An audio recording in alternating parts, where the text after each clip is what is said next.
Hello all, welcome to today's class on antibiotics where we will be talking about two important antifungal agents.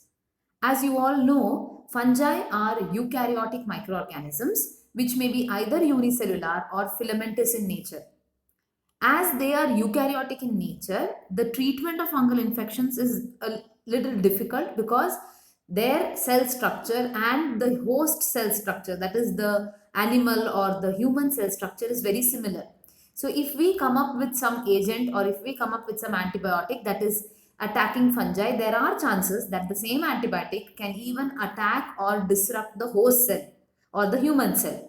But still, we have come up with certain special antifungal agents which are attacking certain characteristic features or molecules that are found only in fungi. Today we will be talking about two such antifungal agents. Now, like the other antibiotics, we will be talking with respect to their source, spectrum, structure and mode of action. The first antifungal agent that we will be studying or looking into is nystatin. Now, this is an agent that was discovered in the year 1950 by two scientists, that is Rachel Fuller Brown and Elizabeth Lee Hazen. So, they were the ones that have isolated this nystatin antibiotic from the organism Streptomyces noursi. Now, Streptomyces is one of the species of actinomycetes. Actinomycetes are gram-positive bacteria which have fungi-like characteristic. That is why they are called as mycetes. They have the suffix mycetes. That is mainly because in their structure, they have structural similarity or they are filamentous like fungi. That is why they are called as actinomycetes, but they are actually bacteria.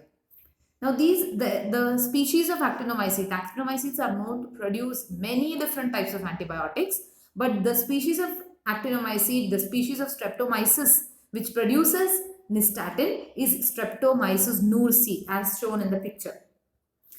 Now, the structure of this antibiotic is that it is a polyene compound.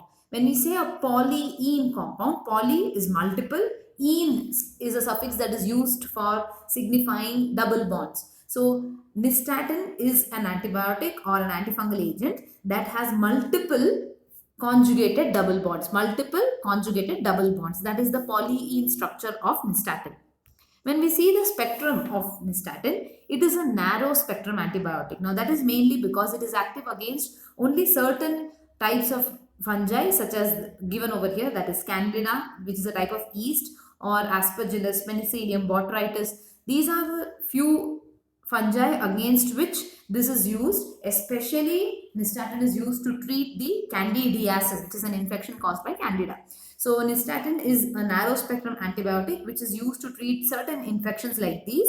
It is also known to be used in non-human infections. For example, for preventing the spoilage of fruits or any other food item. As you can see over here in the picture given, this is an image of a tangerine in which the nystatin has been applied topically, or the nystatin has been applied on the fruit, on the surface of the fruit, and as you can see, the fungal growth is prevented in that particular area where nystatin has been applied. So it has been known to be used topically for either treating infections or for other non-human infectious uses as well, non-human infections uses as well. So main thing is that this is because it is an antifungal agent, it is usually used topically. It is not absorbed in the body, so it is used only on the surface for some surface infections.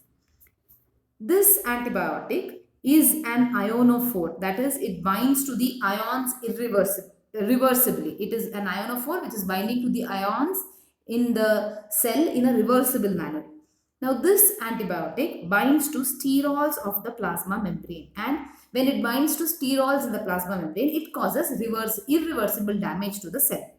The good part is that this antibiotic binds to a specific sterol of fungi, a sterol which is found only in fungi, that is ergosterol. So, nystatin binds to ergosterol that is found in the plasma membrane of fungi, and when it binds to the plasma membrane gets damaged. Due to the damage, all the cellular components which are present will escape out from the cell, or it will cause leakage of the cellular components from the cell that eventually leads to the death of the cells. So there is potassium leakage, there is acidification of the cell, and finally the death of that particular fungal cell. This is the mode of action, binding to the plasma membrane, causing damage to the plasma membrane and leakage of all the cellular contents is the mode of action of nystatin. An easy tip to remember the source and organism that is involved in the production of nystatin is the triple N formula. Triple N is where the N stands for nystatin, N stands for Streptomyces noursi, the species, and N stands for narrow spectrum. So nystatin, noursi, narrow spectrum. This is an easy way by which you can remember the details about nystatin antibiotic. Coming to the next antibiotic, that is an antifungal agent, which is cyclohexamide. Now for this antifungal agent as well, we will be looking into the source, the spectrum, structure and its mode of action.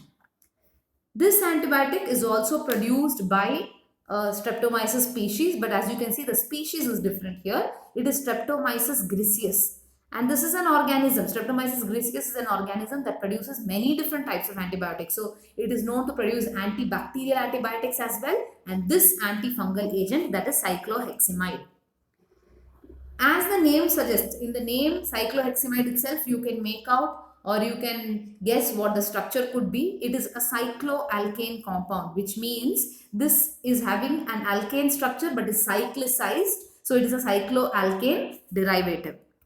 It is a broad spectrum antibiotic and is mainly active against Candida albicans, again the type of yeast that causes candidiasis, Mycosphaerella, Saccharomyces cerevisiae, that is the baker's yeast or brewer's yeast, and dermatophytes. Fungi which cause skin infections are called as dermatophytes. So it is a broad spectrum antibiotic because it can be used against a range of fungi like dermatophytes, and apart from dermatophytes, even some of these fungi this antibiotic is active against. Hence, it is a broad spectrum antibiotic.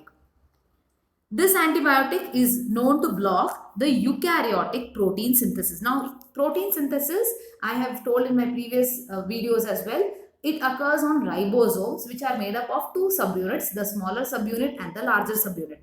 And to these subunits, the mRNA will come and bind. The tRNA will come and recognize the particular codon on the mRNA and bring the appropriate amino acid.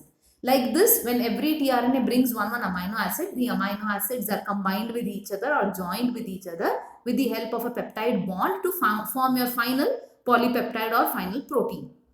Now, in the eukaryotic protein synthesis, during the chain elongation, that is during the polypeptide elongation, the antibiotic goes and blocks that particular step. So the amino acids are combining with each other. That first step is called as initiation. The next step is called as elongation, wherein the chain is getting extended. That elongation step of protein synthesis is being blocked by cycloheximide. The thing to remember here is that it can only inhibit eukaryotic protein synthesis or eukaryotic polypeptide elongation. So it blocks the protein synthesis of eukaryotes like fungi by inhibiting the polypeptide elongation. But because it is inhibiting eukaryotic protein synthesis, it is definitely cytotoxic to humans, and that is why its clinical use is limited. Instead, it is more used in labs during research applications or even in ships to prevent the attack on wood by fungi. Those are the main applications of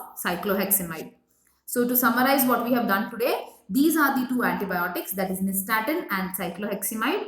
Both of these are produced by Streptomyces genus, but the species is different. One is a polyene antibiotic and the other one is an cycloalkane, and the nystatin affects the plasma membrane, whereas cycloheximide is affecting the eukaryotic protein synthesis. So this was a short video lecture on the two important antifungal agents, and see you all in the next class with more such videos on antibiotics. Thank you.